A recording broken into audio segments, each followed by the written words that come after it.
KC. Venugopal यांच्याकडून उद्धव ठाकरे यांना शपथविधीचं निमंत्रण। उद्धव ठाकरेंना के.सी. वेणुगोपाल यांचा फोन। ठाकरेंना वेणुगोपाल यांच्याकडून मुख्यमंत्री पदाच्या शपथविधीचं निमंत्रण। के.सी. वेणुगोपाल आणि उद्धव ठाकरेंमध्ये फोनवरून संवाद।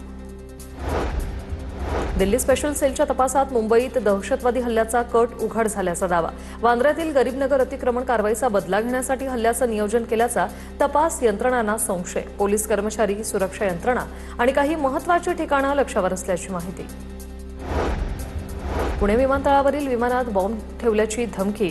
विमानातील प्रसाधनगृहात बॉम्ब असं लिहिलेली चिठ्ठी सापडली। काल पुणे विमानतळावरून गुवाहाटीला जाणाऱ्या विमानात चिठ्ठी सापडली, मात्र विमानात बॉम्ब सदृश्य वस्तू आढळली नाही।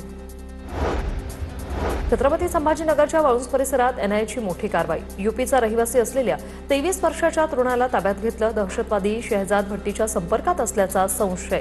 एनआयएने देशभर केलेल्या कारवाईत 9 जणांना ताब्यात घेतले।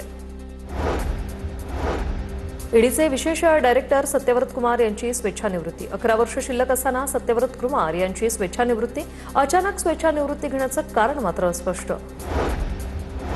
मुंबईच्या खार परिसरात व्यावसायिकाकडून शस्त्र परवाना मिळवण्यासाठी बनावट कागदपत्रांचा वापर।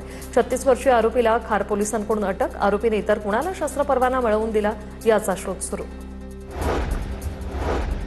पंतप्रधान आणि मुख्यमंत्र्यांचा आदेश मंत्री पाळत नसतील तर राठोड यांना बडतर्फ करा। मुख्यमंत्र्यांच्या पत्नी सायकलवरून फिरतात तर मंत्री मोठा ताफा घेऊन फिरतात। संजय राठोडांचा हेलिकॉप्टर दौऱ्यानंतर संजय राऊतांची टीका। मोदीच्या काटकसरीच्या आवाहनाला भाजपकडून प्रतिसाद, मात्र राऊत थट्टा मस्करीत व्यस्त। भाजप प्रवक्ते नवनाथ बन यांची टीका। देवेंद्र फडणवीस सामान्य प्रवाशाप्रमाणे प्रवास करतात, संजय राऊत तयार आहेत का? बन यांचा सवाल। खरातवरील चित्रपटात अशोक खराची भूमिका किरीट सोमय्या चांगली करतील। ठाकरेंच्या शिवसेनेच्या नेत्या सुषमा अंधारे यांचं मिश्किल वक्तव्य। गोंदू खराच्या आयुष्यावर आधारित चित्रपट लवकरच प्रदर्शित होणार आहे, यावर अंधारे बोलत होते। सांगलीमध्ये एमआयएम पक्षासह काँग्रेस आणि राष्ट्रवादीच्या अनेक नेत्यांचा भाजपात प्रवेश। मिरज शहरातून दुचाकी रॅली काढत शक्ती प्रदर्शन। दोन्ही संभाजी ब्रिगेड एकत्र आल्याने सोलापुरात जोरदार जल्लोष। शहरातील छत्रपती संभाजी महाराज चौकात एकत्रित येत कार्यकर्त्यांचा जल्लोष। छत्रपती संभाजी महाराज यांच्या पुतळ्याला अभिवादन करत एकत्रीकरणाचा आनंद व्यक्त। पुणे विषारी दारू मृत्यू प्रकरणातील मृतांच्या नातेवाईकांची केंद्रीय मंत्री रामदास आठवलेंनी घेतली सांत्वनपर भेट। विषारी दारू प्यायल्याने आतापर्यंत 24 जणांचा दुर्दैवी मृत्यू।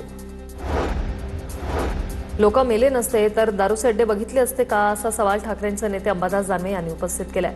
सरकार आणि पोलिसांच्या आशीर्वादाने हे दारूचे अड्डे चालतात। पुण्यातील दारू प्रकरणावरून अंबादास दानवेंची सरकारवर टीका। पुण्यातील विषारी दारू प्रकरणात पोलिसांचा नाकारतेपणा। दारूचे अवैध धंदे सुरू होते, पोलिसांना माहीत नव्हतं का? पोलिसांकडून हफ्तेगिरी सुरू आहे, रवींद्र धंगेकरांचा आरोप। पुण्यात विषारी दारू प्रकरणाचा सीआयडीकडून सखोल तपास सुरू। तपासासाठी सीआयडीची 5 पथकं तयार। उत्पादन शुल्क विभाग आणि पोलिसांकडून तपास सुरू। यंदा केरळमध्ये मान्सून आगमनाला उशीर होण्याची शक्यता। नैऋत्य मान्सून 1 जूनला केरळात दाखल होण्याची शक्यता कमी आहे, तर यंदा सरासरीच्या 90% पाऊस राहण्याचा अंदाज आहे। मंगळवारी मुंबईला पावसाचा येलो अलर्ट। मुंबईसह उपनगरात अनेक ठिकाणी पावसानं हजेरी लावल्यानंतर नागरिकांची तारांबळ। दरम्यान आज दिवसभर हलक्या पावसाची शक्यता। पुणे शहरात मेघगर्जना आणि विजांच्या कडकडाटासह पावसाची शक्यता। भारतीय हवामान विभागाचा अंदाज।